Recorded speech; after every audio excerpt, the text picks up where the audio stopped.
rice na templado. Hello guys, good evening. Bali binigyan tayo ng ating friendship dito. Bangladesh nationality sila.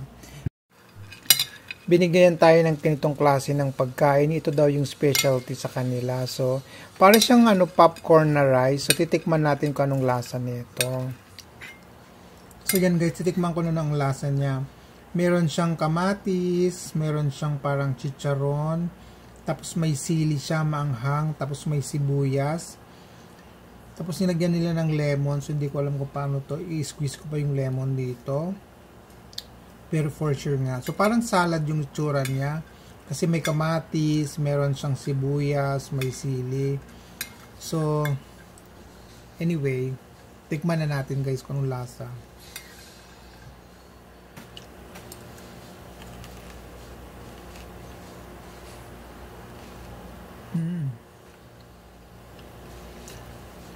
Makrunchy.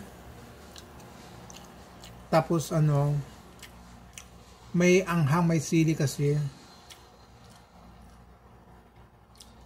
Tapos malalasama yung lemon, na ganun sila parang na ganun sila yung pinigyan nila ng konting lemon.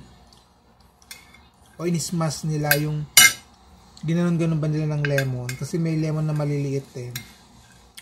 Malalasama yung parang balat ng lemon ba.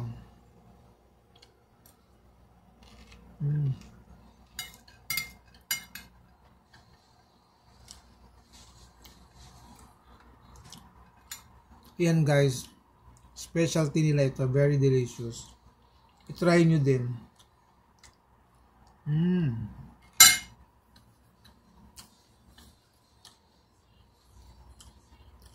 Rice popcorn. Ay, rice popcorn.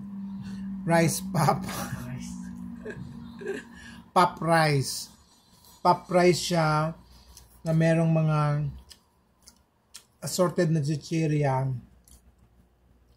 Siyempre, kailangan natin in-appreciate ito guys kasi ibinigay ito sa atin. Kumatok pa sila para ibigay sa atin ito. So, thankful tayo kasi may mga ibang nationality na nagbibigay sa atin ng ganitong klase ng pagkain. Okay? So guys, kung hindi po nyo natikman yung ganitong klase ng food nila, ayan, try it and malalaman ninyo ang iba't ibang kultura, iba't ibang klase ng pagkain. Okay? Nakinagisnan guys. So, sa kanila guys, napakasarap na ito kasi special na ito sa kanila. Okay, so, para sa akin naman, okay lang. Kasi hindi ko masyadong maintindihan yung lasa kasi spicy siya. So, ayan guys. Ngayon, kung hindi ka pa nakapag-subscribe sa akin channel, the best thing to do is click subscribe button, like and share para makita nila itong pagkain na ito. Thanks for watching. Stay safe and God bless. Bye.